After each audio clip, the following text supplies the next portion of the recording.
ശ്രീമതി ഷീബയാണ് കൊല്ലത്ത് നിന്നാണ് വിളിക്കുന്നത്. ശ്രീമതി ഷീബ, താങ്കൾക്ക് എന്താണ് ഈ വിഷയത്തിൽ പറയാനുള്ളത്? ഈ സാറേ, ഈ ജാഥ കൊണ്ട് ഒരു പ്രയോജനം ഉണ്ടാകാൻ പോകുന്നില്ല. കേരളത്തിലെ ജനങ്ങൾക്കൊക്കെ അറിവും ബോധവും ഒക്കെ ഉള്ളവരാ. ഈ ജാഥ നടത്തിയിട്ട് എന്തോ നേടാനാ? പിന്നെ ഒരു സാധാരണ ജനങ്ങൾക്ക് ഒരുപാട് പ്രശ്നങ്ങളുണ്ടായിരുന്നു.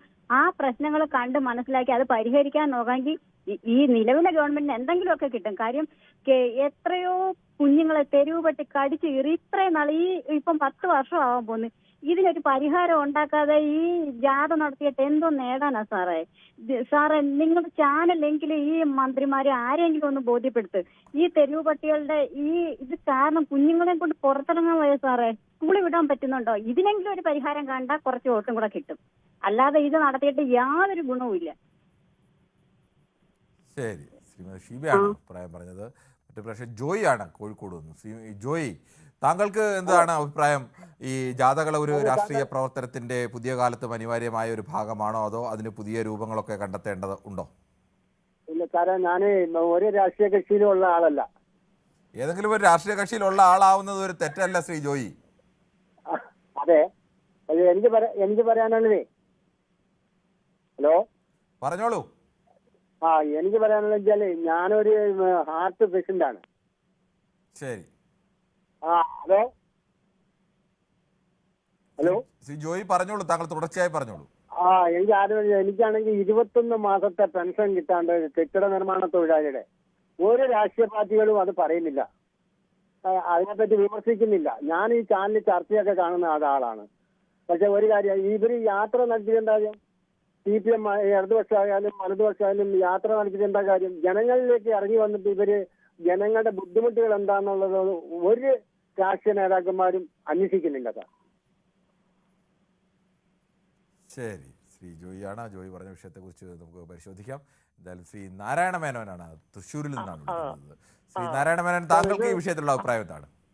സാർ, എനിക്ക് കേട്ടത് പരിഹാസമായിട്ടാണ് തോന്നുന്നത്. ഈ യാത്ര കൊണ്ട്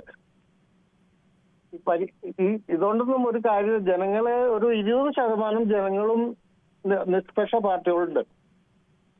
അവരാണ് ഇത് വിധി നിർണ്ണയിക്കുക. 5 കൊല്ലാണോ 10 കൊല്ലോ 3 കൊല്ലോ, അത് എന്ത് കിറ്റ് കൊടുക്കുകയാണെങ്കിലും പെൻഷൻ കൊടുത്തോണ്ടൊന്നും കാര്യമില്ല. ജനങ്ങള് കേരളത്തിൽ പ്രത്യേക ജനങ്ങൾ നല്ല ബുദ്ധിമാന്മാരാണ്.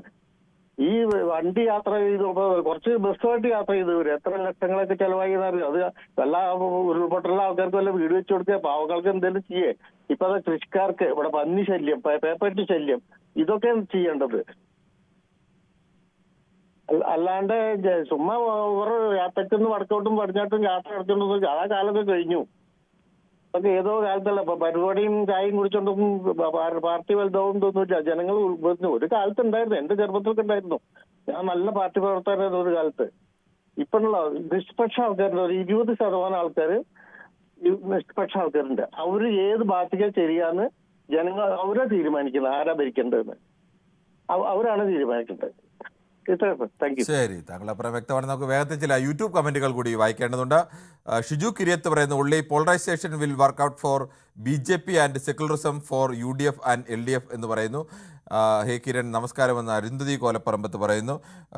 അതോടൊപ്പം തന്നെ സദാനന്ദൻ പറയുന്നു, ദയവായി ആരും മാർഗ്ഗതടസ്സം ഉണ്ടാക്കരുത്, രക്ഷാപ്രവർത്തനം കഴിവതും ഒഴിവാക്കുക എന്ന് പറയുന്നു. എനിക്ക് തോന്നുന്നു നേരത്തെ ആ യാത്രയുമായി ബന്ധപ്പെടുത്തിയാണെന്ന് തോന്നുന്നു. യാത്രയുടെ ആവശ്യമുണ്ടോ? 732 രൂപയ്ക്ക് രാഷ്ട്രീയക്കാർക്ക് മുറികൾ കിട്ടുന്നുണ്ടല്ലോ എന്ന് പ്രമോദ് എന്നാണ് പറയുന്നത്. ശ്രീ പ്രമോദ് ആണോ? അതൊരു തെറ്റായ പ്രസ്താവനയാണ് താങ്കളുടേത്. ഒന്നുകിൽ താങ്കൾ ബോധപൂർവം അറിഞ്ഞുകൊണ്ട് പറയുന്നതാണ്. നഗരസഭയാണ് തീരുമാനിക്കുന്നത് MLAക്ക് മുറിക്ക് എത്ര കൊടുക്കണം, അല്ലാതെ രാഷ്ട്രീയക്കാരൻ സ്വന്തമായി പ്രശാന്തിൻ്റെ വീടിനോ അല്ലെങ്കിൽ പ്രശാന്തിന് കട നടത്താനോ നൽകുന്ന മുറിയല്ല അത്. അങ്ങനെ പ്രത്യേകിച്ച് വാടക എന്തെങ്കിലും എഴുതിയെടുത്തിട്ട് വാടക കുറച്ച് കൊടുക്കുകയോ ഒന്നും ചെയ്യുകയല്ല ചെയ്യുന്നത്.